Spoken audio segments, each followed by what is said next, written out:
जी, चित्रकूट सबसे पिछड़ा जिला है यूपी का। चित्रकूट जी, और डकैतों का बहुत ज्यादा वहाँ आतंक था, लेकिन आज दवा के लिए यदि आप डकैत ढूंढेंगे तो नहीं मिलेगा। क्यों यादव जी, कहाँ चले गए आप? वो कह रहे हैं कि अब चित्रकूट में तो बिल्कुल नहीं हो रहा है, कहीं नहीं हो रही नकल। सर चित्रकूट अलग है, हमारा हरदोई अलग है। तो दवाई तुम्हारे यहाँ ही करवानी पड़ेगी। ठीक है, मैं आया जी। हाँ पूछिए पूछिए। मैं ये कहना चाहता हूँ, ये बीएससी का छात्र है, इसमें इतना टैलेंट होना चाहिए। पढ़ाई नहीं हो रही थी, आपने वहाँ के किसी डायरेक्टर को, किसी एजुकेशन मिनिस्टर को, किसी और को संपर्क करने की कोशिश की या अपोज करने की कोशिश की, अपोज करने की कोशिश की? नो नो अगर उसमें टैलेंट है, अगर वास्तव में वो इंसान है, उसने कंप्लेंट क्यों नहीं की किसी विधायक को? यादव जी चलो उधर। इतनी सच्चाई कहां से लाते, इतनी सच्चाई कहां से लाते कि सबको एक ही कतार में खड़ा हुआ पाते? कहां से लाते सच्चाई इतनी? वन बाय वन पहले कांग्रेस जी। देखिए जिस तरीके से आज देखिए स्टूडेंट खुद आकर बोल रहे हैं, ना पढ़ाई हो रही है, ना शिक्षा मिल रही है, ना सभी जनता को ना से स्वास्थ्य का अधिकार दिया गया। कांग्रेस कितने कल्याणकारी योजनाएं चला रही है। कांग्रेस के बारे में बार बार कहा जाता है 60 साल में क्या किया, 60 साल में क्या किया। कांग्रेस के समय ही थे कि जब आज बेटियां सुरक्षित थी, आज ना बेटियां सुरक्षित है और ना ही जनता सुरक्षित है। जी जनाब मनोज जनाब। देखिए प्रतीक जी, जिस तरह से बिना पानी के मछली की हालत होती है वो कांग्रेस पार्टी की हो गई है। जिस तरह से आईसीयू के अंदर जिस तरह से मरीज को ऑक्सीजन की आवश्यकता आती है वो हालत इनकी हो गई है। इसीलिए इस तरह के अनर्गल बयानबाजी करने का काम यही करते हैं। और मैं बताता हूं कांग्रेस पार्टी ने क्या किया। 44 करोड़ जनधन खाते देने का काम हम लोगों ने किया है, 13 करोड़ शौचालय देने का काम किया है, 11 करोड़ एलपीजी सिलेंडर देने का हमने काम किया है, और विश्व की 5वीं अर्थव्यवस्था बनाने का नरेंद्र मोदी जी ने काम किया है, और $3.5 ट्रिलियन की अर्थव्यवस्था बनाने का काम किया है। मैं इनसे बोल देता हूं, कान खोल करके सुन ले मल्लिकार्जुन खड़गे और कांग्रेस पार्टी। नरेंद्र मोदी जी को कितनी ही गाली दे ले, 140 करोड़ जनता का आशीर्वाद उनके साथ रहने वाला है। जी जनाब। गृह मंत्री अमित शाह जी क्या कहते हैं, जरा उनके बयान को देखिए। वो जाके कर्नाटक में कहते हैं कि चुनावी का हो रहा है, और दूसरा कहते हैं अगर कांग्रेस आएगी दंगे होंगे। इसका मतलब है कि दंगे आप कराएंगे, आप दंगे कराएंगे। उत्तर प्रदेश में आपकी सरकार रही फिर भी दंगे हो रहे। रामनवमी में देखिए, राजस्थान में देखिए क्या रिकॉर्ड बना है मनोज जी, राजस्थान में क्या रिकॉर्ड बना है। और आपके गृह मंत्री आपके राष्ट्रीय अध्यक्ष नड्डा जी क्या कहते हैं कि अगर मोदी जी की कृपा पानी है, केंद्र सरकार की कृपा पानी है, तो आपको बीजेपी को वोट देना पड़ेगा।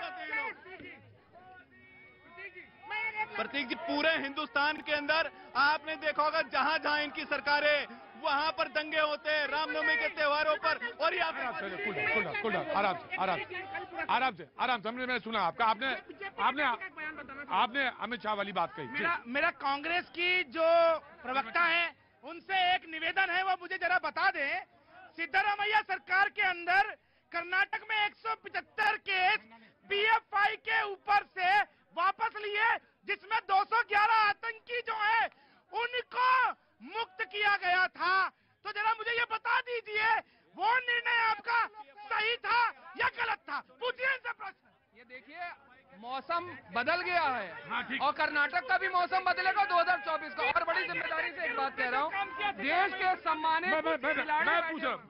के सम्मानित खिलाड़ी बैठे हुए धरने के ऊपर, कब भारतीय जनता पार्टी के लोग उनके समर्थन में जा रहे हैं, तब ब्रजभूषण आराम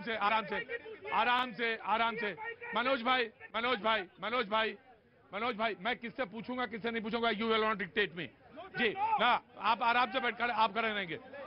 मौसम सच में बदल गया। इन्होंने कोई सवाल पूछा, you want to answer it? Ajay Teni जो है, टेनी मिश्र आज तक जेल में नहीं है। कितने उसने अरे अगर ब्रजभूषण शरण कर ये नहीं बोले, ये बोल ले तो जवाब दे दे।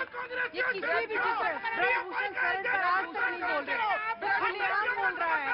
खुलेआम बोल रहा है कि मैंने एक आदमी की हत्या की है। आज तक वो जेल में नहीं है। ये सवाल पूछना बनता है कि नहीं, किस तरीके से वो बयान दे रहा है कि एक आदमी को मैंने मारा है। भूषण आज भी मंत्री है, क्यों नहीं हटाया गया?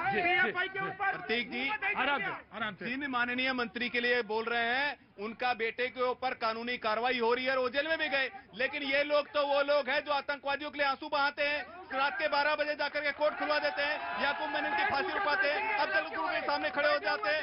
ये लोग केवल और केवल पीएफआई के एजेंट के रूप में काम करते हैं, तुष्टीकरण की राजनीति करते हैं, कोई संतुष्टीकरण की राजनीति नहीं करते।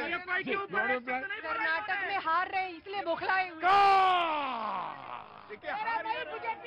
कह रहे हैं कि कर्नाटक में हार रहे हैं इसलिए बौखला।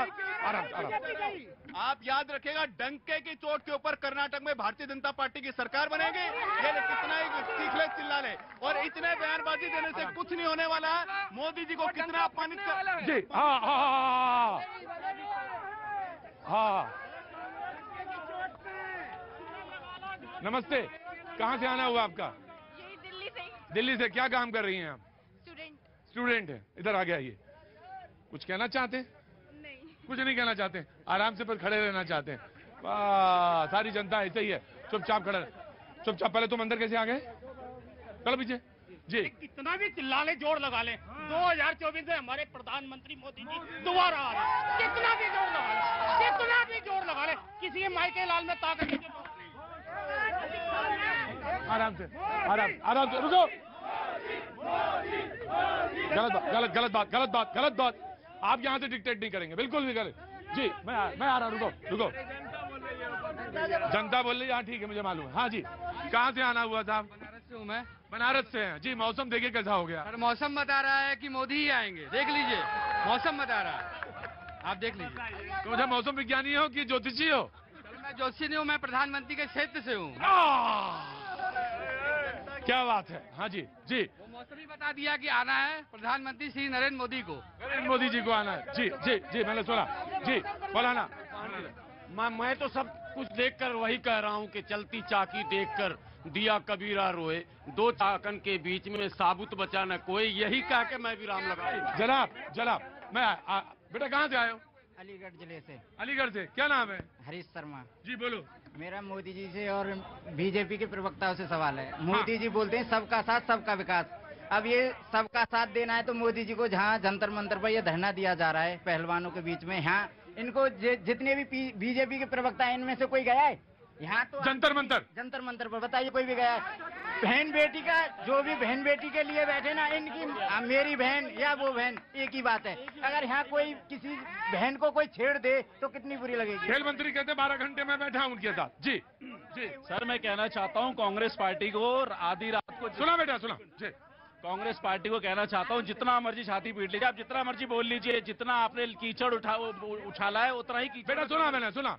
जितना आपने कीचड़ उछाला है उतना ही कीचड़ में ही कमल खिला है और आगे भी खिलता रहेगा। आप जितना कर सकते हैं। लेकिन सर एक चीज बोलना चाहता हूँ। नमस्कार व्यूअर्स, मैं हूं अमीश देवगन और आज का सियासी मैच में मैं आपको क्रिकेट की भाषा में समझाता हूं, क्योंकि कल प्रधानमंत्री मोदी कर्नाटक की सियासी पिच पर बल्लेबाजी के लिए उतर रहे हैं। उससे ठीक पहले कांग्रेस के कैप्टन मल्लिकार्जुन खड़गे ने एक शानदार फुल टॉस गेंद फेंक दी है। खड़गे ने कहा है कि पीएम मोदी जहरीले सांप जैसे हैं, उन्हें चखते ही मौत हो जाएगी। इसी तरह की फुल टॉस गेंद नॉर्थ ईस्ट में 3 राज्यों में चुनाव से पहले फेंकी गई थी, जब यह नारा लगाया गया था कि मोदी तेरी कब्र खुदेगी। गुजरात चुनाव में मोदी को रावण कहा गया था, 2019 में चौकीदार चोर है कहा गया था, 2014 में खून की खेती वाला फुल टॉस फेंका गया था और हर बार मोदी ने फ्रंट फुट पर खेलकर कांग्रेस को सियासी मैदान में मात दी है। तो क्या कर्नाटक चुनाव में भी कांग्रेस ने अपने पैर पर कुल्हाड़ी मार ली है? आज इसी पर होगी देश की सबसे बड़ी पॉलिटिकल बहस।